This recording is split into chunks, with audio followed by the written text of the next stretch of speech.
Bukas pa naman yung pintuan. Ha? Pag alis natin, hindi nakalak. Hindi, ang akin lang kasi takot, nakasaksak kasi. Nga, maano na na sa, ma-vlog na na sa. Ay, ka. Hello po mga kalangga, good evening. Yan. Tayo naman ulit ay gagawa po ng palamig or gelatin, no? Yan. Simpleng dessert. Yan, kumbaga, pang appetizer lang din. Simpleng dessert Yan. Buko flavor. Bakit buko flavor? Green. Yan, bukas po ay holiday, walang pasok. Mr. Gulaman, buko pandan pala. Akala ko white, hindi ko nakita kaagad, no. So, ayun po. Thank you. Pag konting kulo na lang ito, kayo rin palamigin natin at kayo rin, no. Hindi tayo magluto ngayon, bukas wala namang pasok. So ayun po na po mga kalangga, mga kababayan.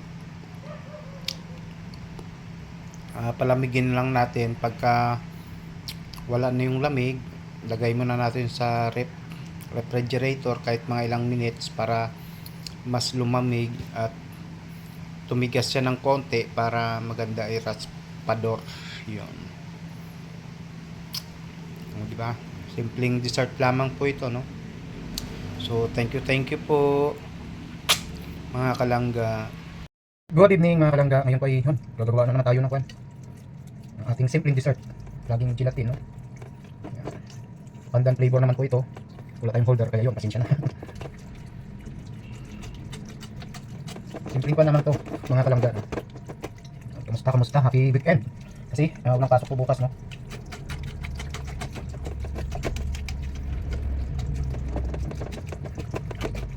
Yan, kamusta ang buong araw po natin.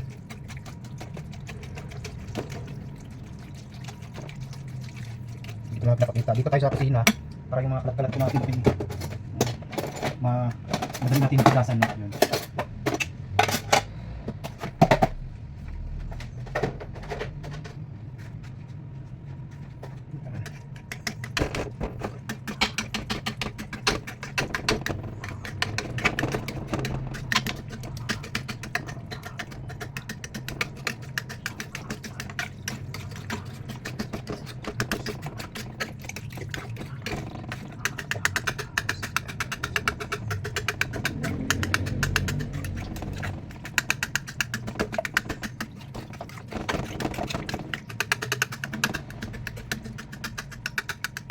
Akala ko buko white, hindi pala, pandan pala. Hindi ko nakita yung pandan, no? Kasi marami tayong flavor dito. I-try ko natin sa sunod yung mayroong 2 days, no? So, yan. So, pag gelatin po kasi hindi pwede magtagal, no? Yan. Okay po siya mga kalangga. So, isalin po siya. Yan. Malinis yung kamay natin. Wala tayong gloves. Mas gusto natin dito sa kusina, no? Doon naman sa at saka kutsilyo.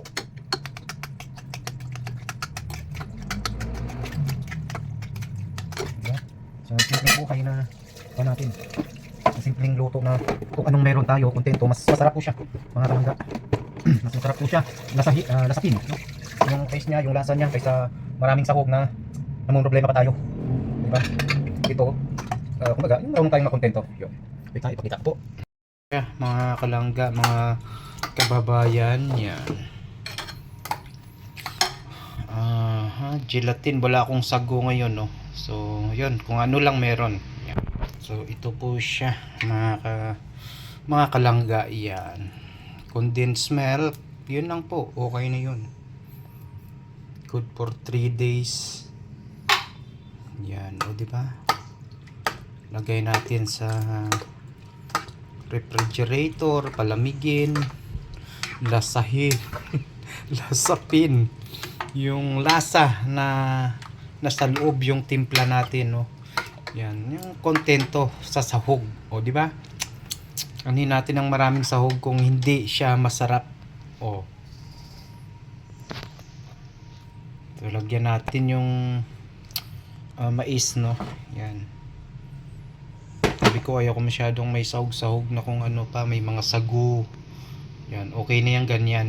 So, hay na po siya.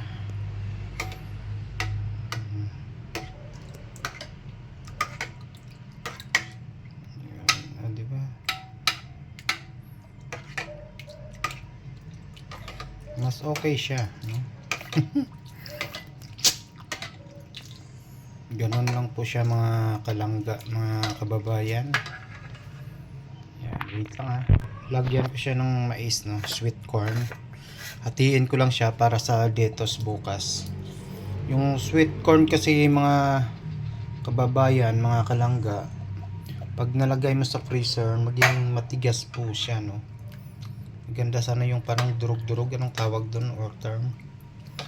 O, diba? So, ganon lang po. Okay na siya. At least mayroon tayong simpleng dessert, wala ganong sahog, pero ramdam po natin yung sarap, yung lasa, dahil kontento tayo kung anong mayroon, no? Yan.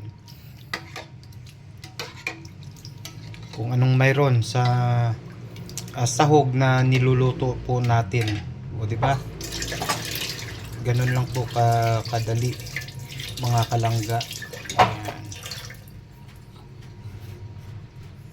Wait lang ha, tikman ko.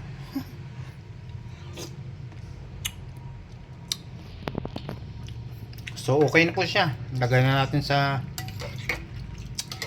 refrigerator. Wag na natin lagay sa ayaw ko yung masyadong matamis, no? Maliban sa siyempre nakaka-diabetes, ayaw din natin kasi parang nakakaumay din siya pagka matagal. So ito good for 3 days natin, yun. Hindi naman yan basta-basta makuha. Yung kusinira natin ihingi yan, yun, wala namang problema yan kaysa masira, o di ba? So kain-kain na po mga kababayan, mga kalangga, yun, o di ba? Na po yung vegetable salad po natin ngayon, no? Yan. Wait lang po ito po, no? Yan, ganun lang po. Ha?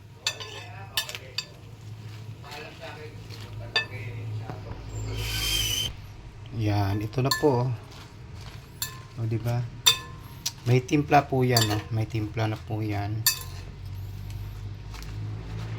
Di ba? Simpleng yung lettuce po natin ay nilagay natin sa binababad natin sa malamig na tubig para crispy pa siya. Diba? Yung gasa natin maigit at binabad sa tubig na malamig.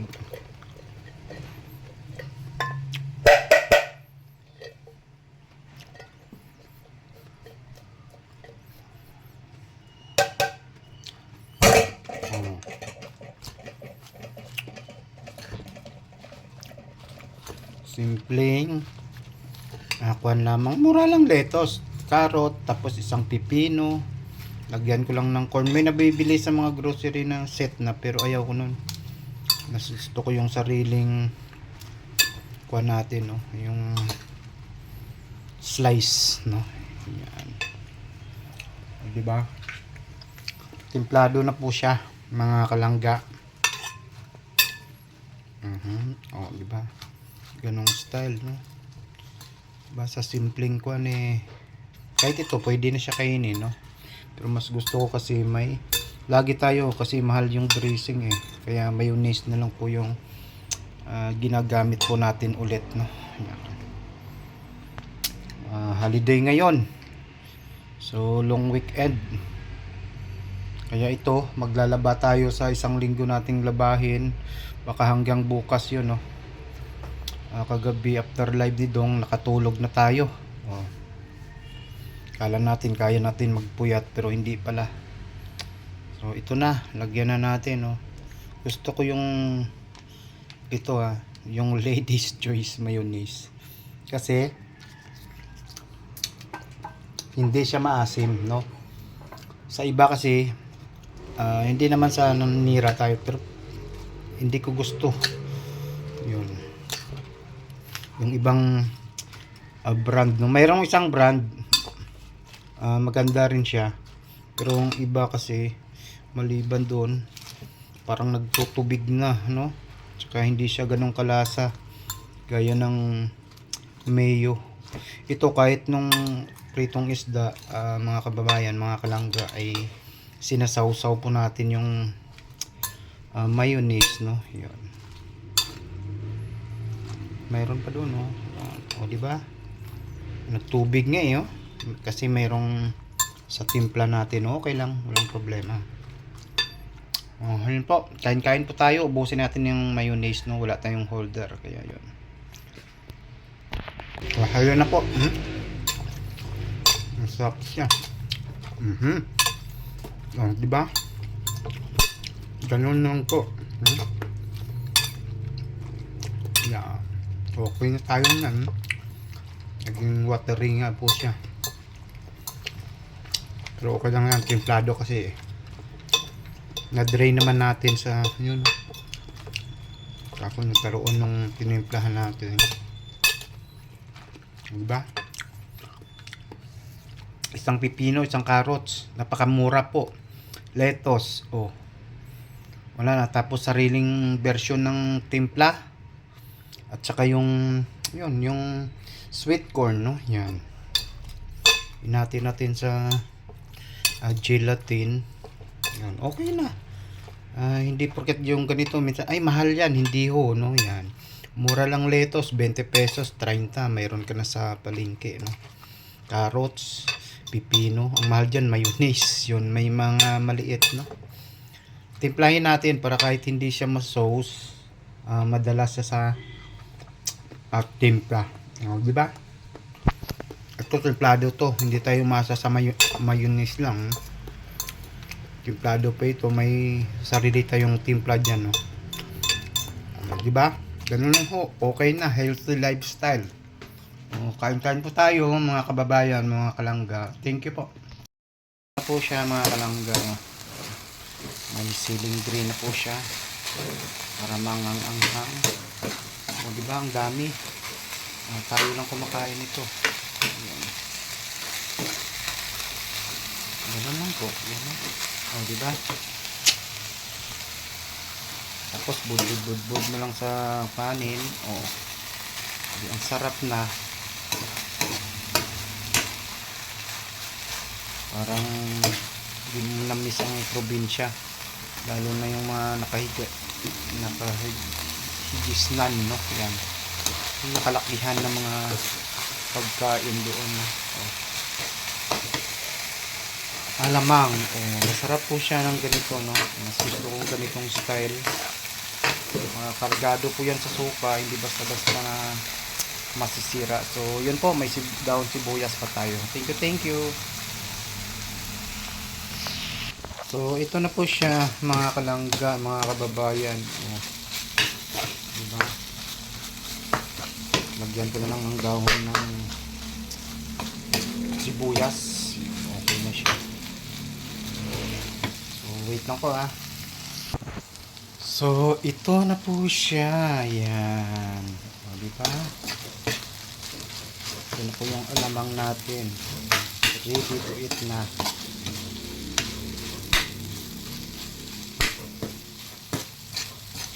Hilig tayo sa daon sibuyas. Diba?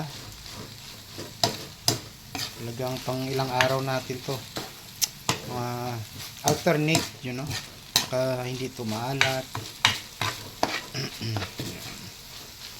Nugasan natin ng maigi to. Sumasayaw yung kuha natin eh.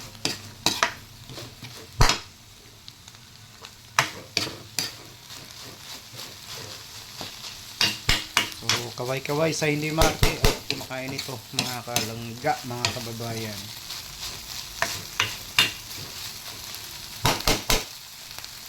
Diba? Sarap.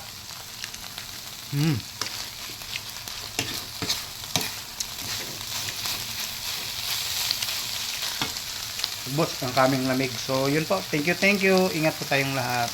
Bye-bye po.